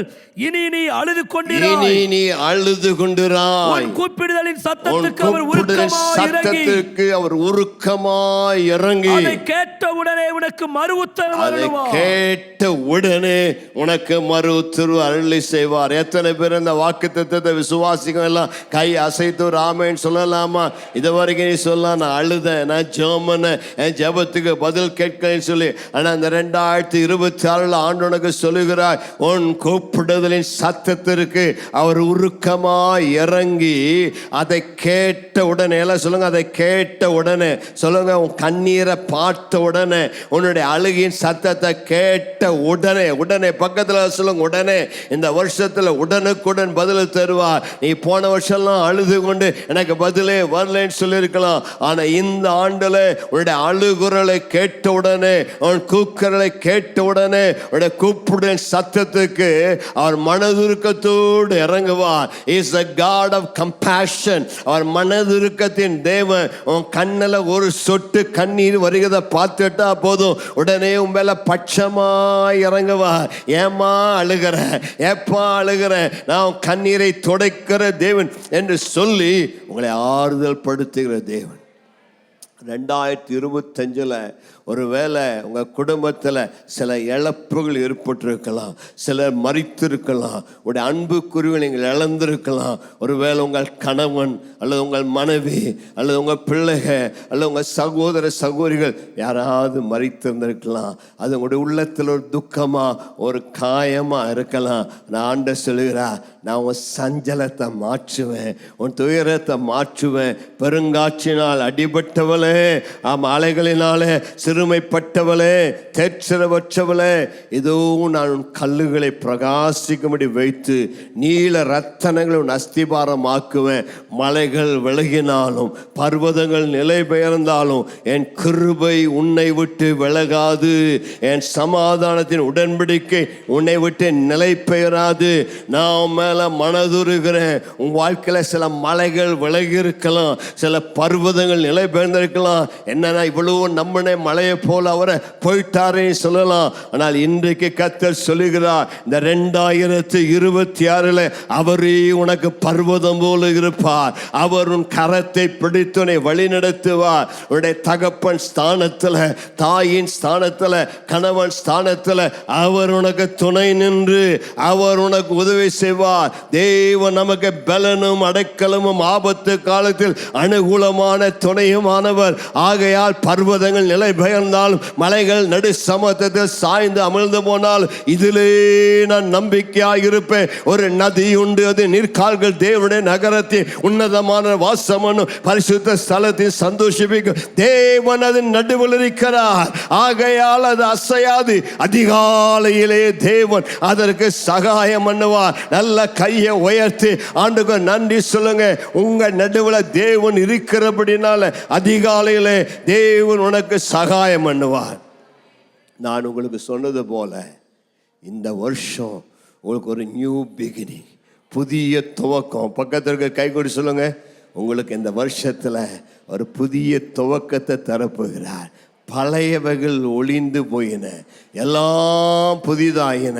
கர்த்தர் உங்களுடைய மாறாவை மாற்றி உங்களுக்கு ஒரு நல்ல இனிப்பை தருவார், கசப்பை மாற்றி மகிழ்ச்சி தருவார். அந்த நகோமி பெத்லகேமை திரும்பி வந்தப்போ சொன்னா, என்னை மாறான் கூப்பிடுங்க, சர்வ வல்லவர் என்னுடைய வாழ்க்கையில் கசப்பை கட்டளிட்டார் சொல்லி. அதே பெத்லகேமில் அந்த நகோமி கசப்பான வாழ்க்கை தேவன் மதுரமாய் மாற்றி அவளை நகைக்க பண்ணினார், அவளை சிரிக்க செய்தார். ஹல்லேலூயா. பக்கத்தில் கைகொடி சொல்லுங்க, இந்த வருஷத்தில் உங்களுக்கு ஒரு திருப்பு முனை உண்டாக போகிறது. உங்கள் சூழ்நிலைகள் மாறப்போகிறது. நல்லா அப்படியே கையை வயசு சொல்லுங்க, என் சூழ்நிலைகள் மாறப்போகிறது. 2025 இருந்த மாதிரி அல்ல, கடந்த நாட்கள் இருந்தது போல அல்ல. இந்த 2026 தேவன் என் சூழ்நிலைகளை மாற்றி என் சஞ்சலத்தை சந்தோஷமாய் மாற்றப் போகிறார். ஹல்லேலூயா. இனி உனக்கு சஞ்சலம் இருக்காது. ஏசாயா 35 கடைசி வசனம் சொல்கிறது போல, ஆமா, மீட்கப்பட்டவர்கள் ஆனந்த களிப்புடன் பாடி சீயோனுக்கு திரும்ப வருவார்கள். ஹல்லேலூயா. நித்திய மகிழ்ச்சி அவர்கள் தலையின் மேல் இருக்கும். உங்க தலை மேல கையை வைத்து சொல்லி, இந்த வருஷத்துல உனக்கு நித்திய மகிழ்ச்சி, நித்திய மகிழ்ச்சி, எப்போது மகிழ்ச்சி, டெய்லி உனக்கு மகிழ்ச்சி, நித்திய மகிழ்ச்சி உன் தலைமையில் இருக்கும். சந்தோஷமும் மகிழ்ச்சியும் அடைவார்கள். சஞ்சலம் தவிப்பு ஓடிப்போம். சொல்லுங்க, சஞ்சலமே ஓடிப்போம், சனியனே ஓடிப்போம், தவிப்பே ஓடிப்போம். இனி எனக்கு சஞ்சலம் இல்லை, இனி எனக்கு தவிப்பு இல்லை. இனி நீ தவித்து கொண்டிருக்க மாட்டாய், இனி நீ கஷ்டப்பட்டு கொண்டிருக்க மாட்டாய். இன்றைக்கு உன் கஷ்டங்கள் எல்லாம் மாற்றி, உன் பாரங்கள் எல்லாம் மாற்றி, இந்த 2026 உன்னை பேர்ல நித்திய மகிழ்ச்சியை கர்த்தர் தந்து உன்னை ஆசீர்வதிப்பார். முதலாவது கர்த்தர் உங்களுக்கு என்ன செய்வார்? பார்த்தீங்களா, எல்லாமே மறந்துட்டாங்க. முதல்ல என்ன பண்ணுவார்? நல்லா அப்படி பண்ணு. கர்த்தர் வீட்டை கட்டுவார். ஆமாம், இப்போ கட்டிகிட்டே இருங்க. எவ்வளோ உயரமாக கட்ட முடியுமோ கட்டுங்க. பாதி பேர் தான் கட்டுறாங்க, பாதியிலேயே நின்றமா இருக்கு. நல்லா கட்டி எழுப்புங்க. ஏமேன். கர்த்தர் இந்த ஆண்டில் உங்கள் வாழ்க்கையை கட்டி எழுப்புவார். தீர்க்க தரிசன செயலை செய்யறதுக்கு வெக்கப்படவே கூடாது. அது அடிக்கடி பண்ணிகிட்டே இருந்தால் வாழ்க்கை வேக வேகமாக கட்டப்படும். எவ்வளோ வேக வேகமாக கட்டுங்களோ அவ்வளோ வேகமாக கட்டப்படும். கர்த்தர் வேக வேகமாக உங்களுக்கு அநேக காரியங்களை செய்வார். ரெண்டாவதாக கர்த்தர் உங்களுக்கு என்ன செய்வார்? உங்கள் சஞ்சலத்தை சந்தோஷமாய் மாற்றுவார். உங்கள் தலை மேலே கை வைத்து சொல்லுங்க, இந்த வருஷத்தில் நித்திய மகிழ்ச்சி என் தலை மேலே தங்கி இருக்கும். சஞ்சலம் தவிப்பு ஓடி போகும். சந்தோஷமும் மகிழ்ச்சியும் எனக்கு நிறைவா இருக்கும். இந்த வருஷம் நல்லா கர்த்தரை துதிக்க போகிறேன். கர்த்தரை ஸ்தோத்தரிக்கும் போது என் வாழ்வில் இருக்கிற இன்னல்கள் அகன்று போகும், பிரச்சனைகள் மாறி போகும். அத்தி மரம் தொழில் விடாமற் போனாலும், திராட்சை செடியிலே பலன் இல்லாமற் போனாலும், நான் கர்த்தருக்குள் மகிழ்ச்சியாக இருப்பேன். என் ரட்சிப்பின் தேவனில் கலிகூறுவேன். நான் கர்த்தரை துதிக்க துதிக்க துதிக்க என்னுடைய சாபங்கள் மாறும், என்னுடைய கஷ்டங்கள் மாறும். எனக்கு கர்த்தர் அற்புதங்களை செய்வார். மூன்றாவது காரியம், ஆண்டவர் இந்த ஆண்டுல உங்களை திருப்தியாக்குவார். ஹல்லேலூயா சொல்லலாமா? Year of satisfaction. கர்த்தர் உங்களை திருப்தியாக்கி நடத்துவார். எரேமியா 31:12 வாசிங்க.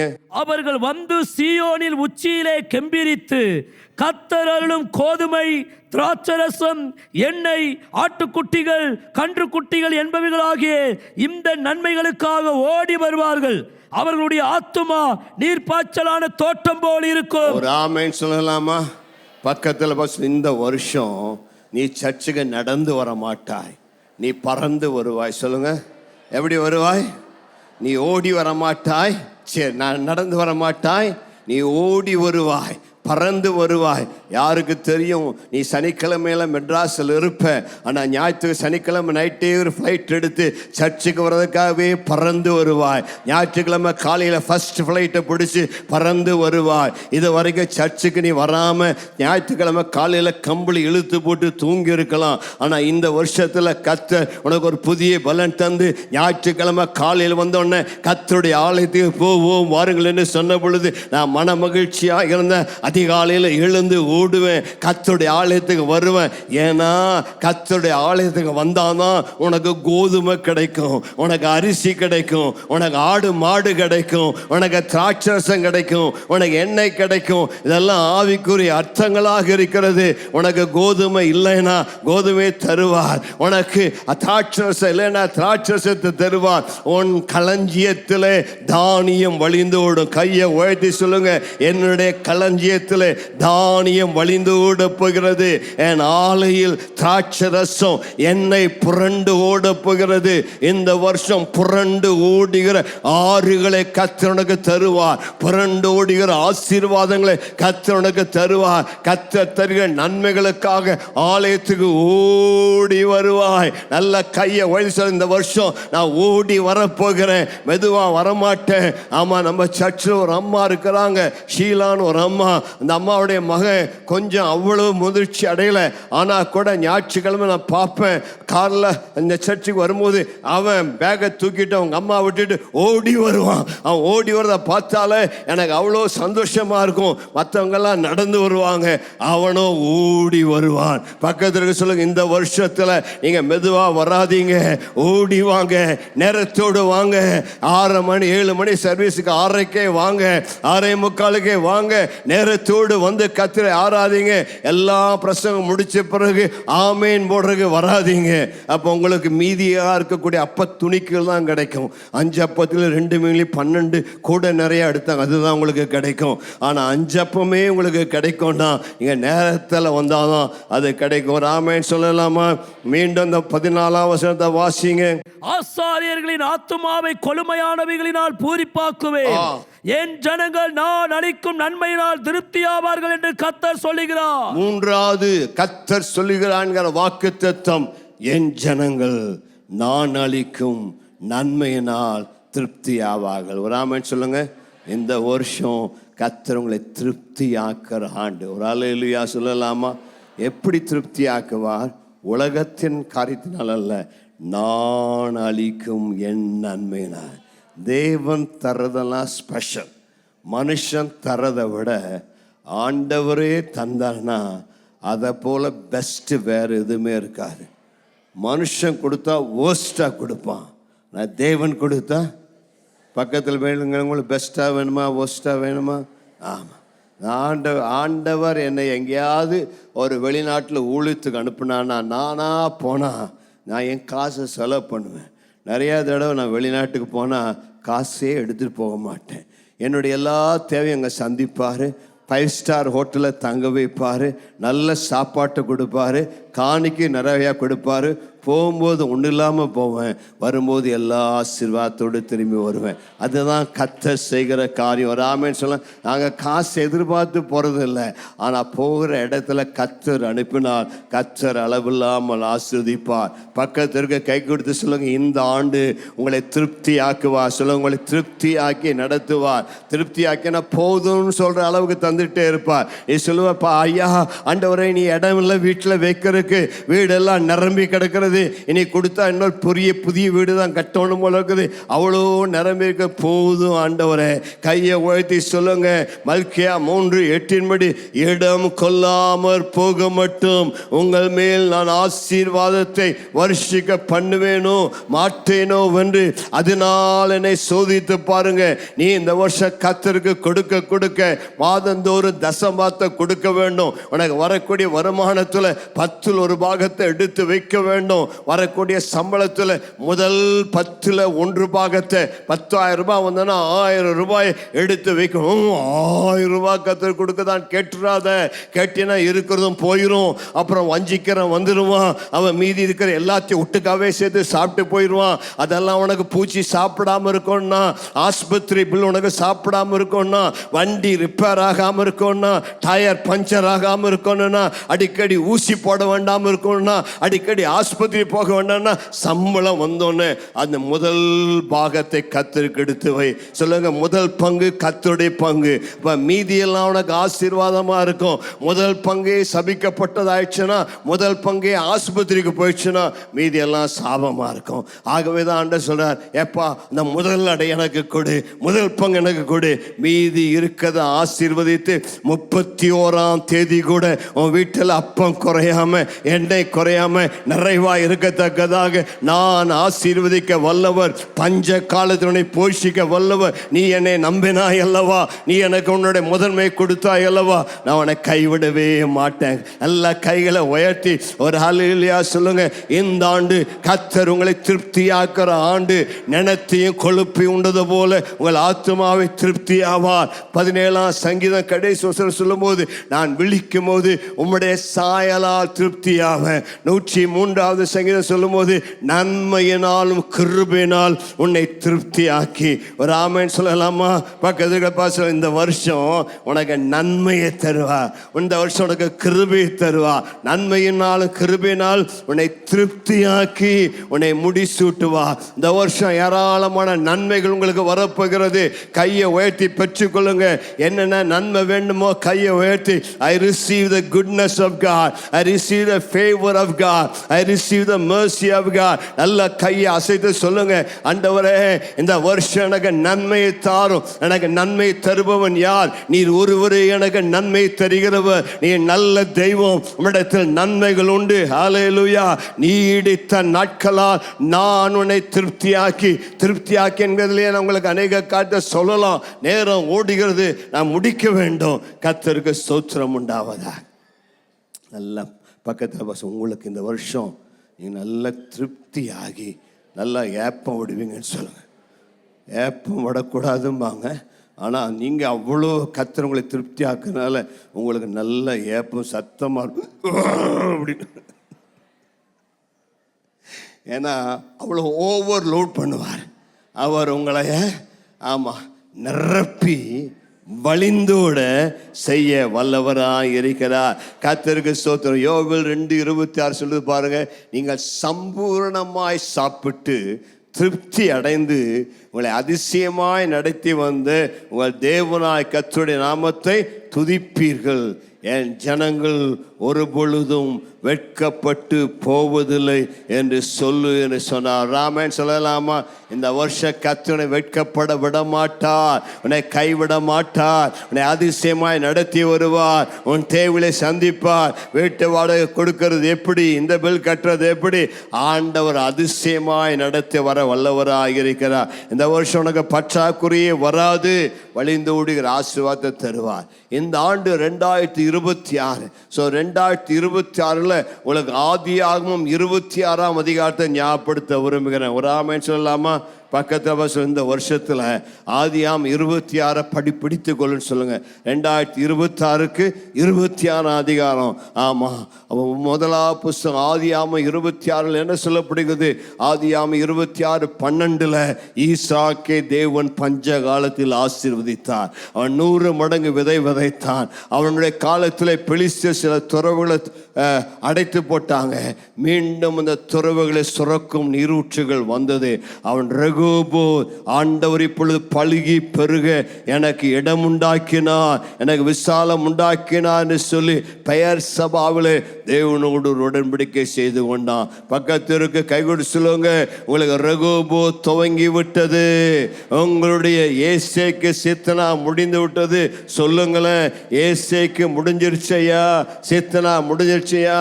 இது வரைக்கும் வாக்குவாதம், இது வரைக்கும் சண்டை, இது வரைக்கும் பொறாமை, இது வரைக்கும் எரிச்சல், இது வரைக்கும் பெலிஸ்தர், இது வரைக்கும் துன்பம், இன்றோடு அவைகள் முடிந்து விடுகிறது. இன்றைக்கு ஒரு புதிய காலம் துவங்கிறது, புதிய காலம் ஆரம்பிக்கிறது. உங்களுக்கு ரெகோபோத் 26ஆம் அதிகாரத்தின்படி இந்த 2026ஆம் வருஷத்துல கர்த்தர் உங்கள் எல்லைகளை விரிவாக்க போகிறார். நீங்கள் பழுகி பெருக போகிறீர்கள். உங்களுக்கு ரெகோபோத்தை தருவார், புதிய துறவுகளை தருவார், சுரக்கும் நீரூற்றுகளை தருவார், ஆசீர்வாதங்களை கர்த்தர் தருவார். கர்த்தர் உங்களுக்கு நன்மையான காரியங்களை தருவார், நீ வற்றாத நீரூற்றுகளை தருவார், வளமிக்க தோட்டத்தை போல இருப்பாய். கர்த்தர் உங்களை ஆசீர்வதிப்பார். 4வது ஒரு வாக்குத்தத்தம், நம்பிக்கை இல்லாத இடத்துல உனக்கு நம்பிக்கையை தருவார். உன்னுடைய துயரத்திற்கு பதிலாக நம்பிக்கை தருவார். உனக்கு பலன் தருகிற ஆண்டாக இந்த ஆண்டு இருக்கும். எரேமியா 31:16 வசனத்தினுடைய கடைசி பார்த்த வாசிங்க. நீ அழாதபடிக்கு உன் சத்தத்தை அடக்கி, நீ கண்ணீர் விடாதபடிக்கு உன் கண்களை காத்துக்கொள் என்று கர்த்தர் சொல்லுகிறார். உன் கிரியைக்கு பலனுண்டு என்று கர்த்தர் சொல்லுகிறார். கிரியைக்கு பலனுண்டு என்று கர்த்தர் சொல்லுகிறார். அவர்கள் சத்துருவின் தேசத்திலிருந்து திரும்பி வருவார்கள். அவர்கள் சத்துருக்களின் தேசத்திலிருந்து திரும்பி வருவார்கள் என்று கர்த்தர் சொல்லி. அடுத்த வசனம், உன் முடிவை பற்றி உனக்கு நம்பிக்கை உண்டு. முடிவை பற்றி உனக்கு நம்பிக்கை உண்டு. உன் பிள்ளைகள் தங்கள் தேசத்துக்கு திரும்பி வருவார்கள் என்று பிள்ளைகள் தங்கள் தேசத்துக்கு திரும்பி வருவாள் என்று கர்த்தர் சொல்லுகிறார். ஒரு ஆமென் சொல்லலாமா? 2 காரியத்தை கர்த்தர் சொல்றார். ஒன்று, உன்னுடைய முடிவை பற்றி உனக்கு ஒரு நம்பிக்கை உண்டு. ஒரு ஆமென் சொல்லலாமா? பக்கத்திற்கு கைகூடி சொல்லுங்க, எது எப்படி நடக்கும் நீ கவலைப்பட்டு இருக்கிற, அந்த ஆண்டு இந்த காலம் உனக்கு சொல்லுகிறார், உனக்கு ஒரு நல்ல முடிவை தரப்போகிறேன். உன் பிள்ளைகளை குறித்து அங்கலாய்க்கிறாய், இவன் பிள்ளைகளுடைய காரியம் எப்படி இருக்குமோ என்று சொல்லி நீ நம்பினதை கர்த்தர் உனக்கு வாய்க்க செய்வார். நீ நம்பினது அவராலே உனக்கு வரும். உன் நம்பிக்கை வீண் போகாது, உன் நம்பிக்கை வெட்கப்படுத்தாது. கர்த்தர் உனக்கு ஒரு நல்ல நிச்சயமான முடிவை தருவார். நல்ல கையை அசைத்து சொல்லுங்க, நான் எதிர்பார்த்திருக்கிற முடிவை அவர் எனக்கு தரும்படி அவர் என் பேரில் நினைத்திருக்கிற நினைவுகள் தீமைக்கானவைகள் அல்ல, அவைகள் சமாதானத்துக்கு ஏதுவானவைகளே. ஹல்லேலூயா. நீ என்ன முடிவை எதிர்பார்க்கிறாய்? இந்த வேலை எனக்கு எப்படி கிடைக்கும்? இந்த காலத்தில் நான் பாஸ் ஆவனா? இந்த ப்ரொமோஷனுக்கு தருமா? என் பிள்ளையோட வாழ்க்கை செட்டில் ஆகுமா? இந்த பிரச்சனை எப்படி தெரியும், எப்படி முடியும்? எந்த காரியமா இருந்தாலும் இன்றைக்கு ஆண்டவனுக்கு தரக்கூடிய தீர்க்க தரிசன வார்த்தை, நிச்சயமாகவே முடிவு உண்டு. ஒரு ஆமென் சொல்லலாமா? ஒரு நல்ல முடிவு உனக்கு தருவா. உன் தீராத பிரச்சனைகளுக்கு ஒரு நல்ல முடிவை தருவா. நீ எதிர்பார்த்திருக்கிற முடிவை உனக்கு தருவா. கைகளை உயர்த்தி நன்றி சொல்லலாமா? இந்த வருஷம் உன் பிள்ளைகளை பற்றி நீ கவலைப்பட வேண்டிய அவசியம் இல்லை. உன் பிள்ளைகள் சத்துருவின் தேசத்திலிருந்து திரும்ப வருவாங்க. இது வரைக்கும் பிள்ளைகள் சத்துருவின் தேசத்தில் இருந்திருக்கலாம், கீழ்ப்படியாமல் இருந்திருக்கலாம், ஆலயத்துக்கு வராமல் இருந்திருக்கலாம், போக்கிரிகளாக தெரிந்திருக்கலாம். கையை உயர்த்தி சொல்லுங்க, இந்த வருஷத்தில் என் பிள்ளைகள் ஆலயத்துக்கு வருவார்கள், அவள் ரட்சிக்கப்படுவார்கள், அவள் கர்த்தரை சேவிப்பார்கள். என் பிள்ளைகளை பற்றிய தேவன் நோக்கம் திட்டம் நிறைவேறும். என்னுடைய பிள்ளைகள் நல்ல கர்த்தருக்குள் எழும்பி ஆசீர்வதிக்கப்படுவாங்க.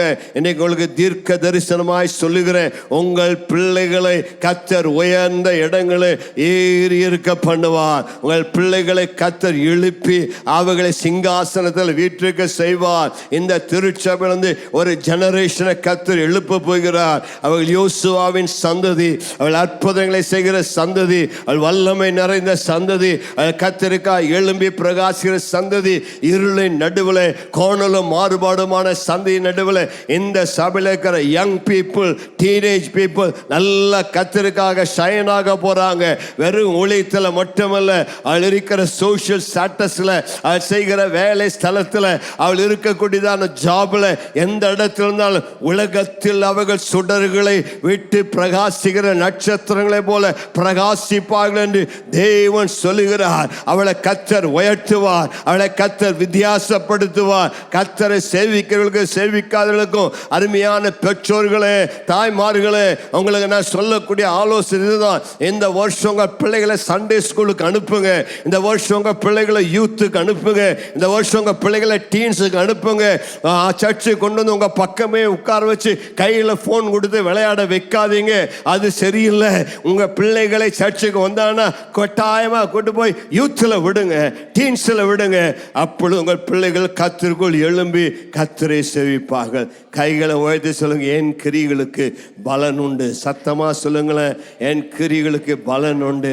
பலன் அளிக்கிற தேவன், நான் அவனவனுக்கு அளிக்கும் பலன் என்னோடு கூட வருகிறது என்று கர்த்தர் சொல்கிறார். நீ உழைத்தாய் அல்லவா, நீ பிரயாசப்பட்டாய் அல்லவா, நீ ஜெபித்தாய் அல்லவா, நீ தேவனை தேடினாய் அல்லவா, இதுவரைக்கும் பலனை பார்க்காம இருந்திருக்கலாம். இந்த வருஷத்தில் கர்த்தர் உன்னுடைய கிரிகளுக்கு பலன் தரப்போகிறார். உன்னுடைய பிரயாசங்களை மறப்பதற்கு அவர் அநீதி உள்ள தேவன் அல்லவே.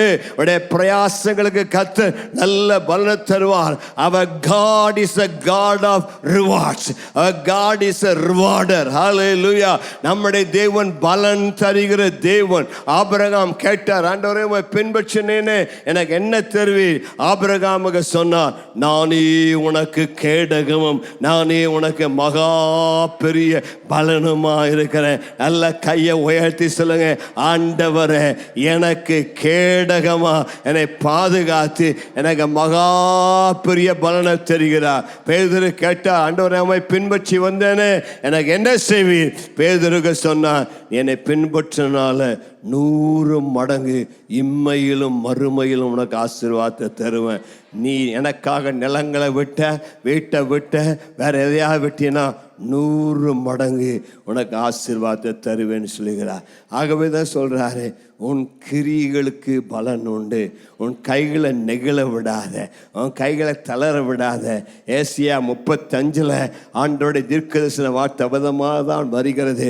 தளர்ந்த கைகள், தளர்ந்த முழங்கால் பலப்படுத்தி. நெகிழ்ந்து போயிருக்கிறாயா, தொய்ந்து போயிருக்கிறாயா? தொய்ந்து போன உன்னை இந்த ஆண்டிலே கர்த்தர் உயிர்ப்பிக்கிறார். கர்த்தர் உனக்கு பலன் தருகிற ஆண்டவர். அவர் பலன் தரும் பொழுது நிறைய தருவார், ஏராளமாக தருவார். சில சமயத்தில் பலன் தர தாமதிக்கலாம், ஆனால் கொடுத்துட்டான்னா அது கலவே இருக்காது. நான் நம்புகிறேன் இந்த ஆண்டு அவர் உங்களுக்கு பலன் தருகிற ஆண்டு. கடைசியாக அவர் சிறையிருப்புகளை மாற்றி உனக்கு ஒரு பெரிய அறுவடையை தருவார். எரேமியா 30வது அதிகாரம் 17ஆம் வசனத்தை வாசிங்க. அவர்கள் உன்னை விசாரிப்பற்ற சீயோன் என்று சொல்லி உனக்கு தள்ளுண்டவள் என்று பெயரிட்டபடியால். அடுத்த வசனம் வாசிங்க. கர்த்தர் சொல்லுகிறது என்னவென்றால், இதோ நான் யாக்கோப்புடைய கூடாரங்களின் சிறையிருப்பை திருப்பி அவன் வாசஸ்தலங்களுக்கு இரக்கம் செய்வேன். நகரம் தன் மண்மேட்டின் மேல் கட்டப்பட்டு அரண்மனை முன்போல நிலைப்படும். அடுத்த வார்த்தை, அவைகளிலிருந்து ஸ்தோத்திரமும் அவைகளிலிருந்து ஸ்தோத்திரமும் ஆடல் பால் சத்தமும் புறப்படும். அவர்களை வர்த்திக்க பண்ணுவேன். அவர்கள் குறுகி போவதில்லை. அவர்களை மகிமைப்படுத்துவேன். அவர்கள் சிறுமைப்படுவதில்லை. கர்த்தருக்கு மகிமை உண்டாவதா. இந்த வருஷத்துல கர்த்தர் சிறையிருப்புகளை மாற்றி மீண்டும் உங்களை முன்போல கட்டி எழுப்பி உங்களை ஸ்திரப்படுத்தி திடப்படுத்தி பலப்படுத்தி வர்த்திக்க பண்ணுவார், பெருக பண்ணுவார். இந்த வருஷம் 126வது சங்கீதத்தையும் பற்றி கொள்ளுங்க. இன்னொரு 26, ஏசியா 26:3. ஆமாம், 126ஆம் சங்கீதம் 26ஆம் அதிகாரம் 126ஆம் அதிகாரம் அங்கே சொல்லுகிறது, கர்த்தர் சியோனின் சிறையிருப்பை திருப்பும் பொழுது நாம் சொப்பனம் காண்கிறது போல இருந்தோம். கர்த்தர் நமக்கு பெரிய காரியங்களை செய்தார் என்று ஜாதிகளுக்குள்ளே சொல்லி கொண்டார்கள். இந்த வருஷம் கர்த்தர் உனக்கு பெரிய காரியத்தை செய்ய போகிறார். இந்த பெரிய காரியத்தை பார்க்கிற புறஜாதியார் சொல்லுவாங்க, இவர்களோடு கூட கர்த்தர் இருக்கிறார், இவர்களோடு கர்த்தர் இருக்கிறார் என்று மற்றவனோடு உடன்பிறந்தவர் சொல்லத்தக்க விதத்தில் கர்த்தர் உனக்கு பெரிய காரியத்தை செய்வார். இந்த வருஷத்தில் பெரிய அறுவடையை தரப்போகிறார். சர்ச் குரோத்தை தரப்போகிறார். சபை வளர்ச்சி அடைக்கும். அவர்களை வர்த்திக்க பண்ணுவேன். அது குறுகி போவதில்லை. நான் அவளை மகிமைப்படுத்துவேன். திரளான ஜாதிகள் ஜனங்கள் புறப்பட்டு ஆலயத்துக்கு வருவாங்க. எரேமியா 31:7-8 வாசினா, மகா கூட்டமான ஜனம் உன்னிடத்தில் திரும்ப வரும். கையை வச்சுலங்க, மகா கூட்டமான ஜனங்கள் திரும்ப வருவார்கள். ஹல்லேலூயா. 8ஆம் வசனத்தை போடுங்க. எரேமியா 31:8. இதோ நான் அவர்களை வடதேசத்திலிருந்து வரப்பண்ணி அவர்களை பூமியின் எல்லைகளிலிருந்து கூட்டி வருவேன். குருடரும் சப்பானிகளும் கற்பவதிகளும் பிள்ளைத்தாட்சிகளும் கூட அவர்களில் இருப்பார்கள். மகா கூட்டமா இவ்விடத்திற்கு திரும்புவார்கள். ஆமென் சொல்லலாமா? கையை அசைத்து சொல்லுங்க, மகா கூட்டம். இந்த வருஷம் மகா கூட்டம் வரும். இந்த பெத்தேல் சிட்டி கத்திலிருந்து யாரெல்லாம் பிரிஞ்சு போனாங்களோ, எங்கெல்லாம் போயிருந்தாங்களோ, அங்கெல்லாம் பிடிக்கலன்னு சொல்லி இவங்கெல்லாம் திரும்பி வரப்போகிறாங்க. சிறைப்பட்டு போன தேசத்திலிருந்து திரும்பி வரப்போகிறாங்க. மகா கூட்டமாக வாலிபலை கொண்டு வருவார், கன்னிகளை கொண்டு வருவார், முதியோரை கொண்டு வருவார். எங்கே போனாலும் பெத்தேல் மாதிரி இல்லையா அப்படின்னு சொல்லி திரும்ப பெத்தேலுக்கு வரப்போகிறாங்க. அங்கே போனேன், இங்கே போனேன், அதை பார்த்தேன், இதை பார்த்தேன், அதெல்லாம் எனக்கு பிடிக்கல. ஆட்டம் மாட்டம் இருந்தது, ஆனால் பிரசனம் இல்லை.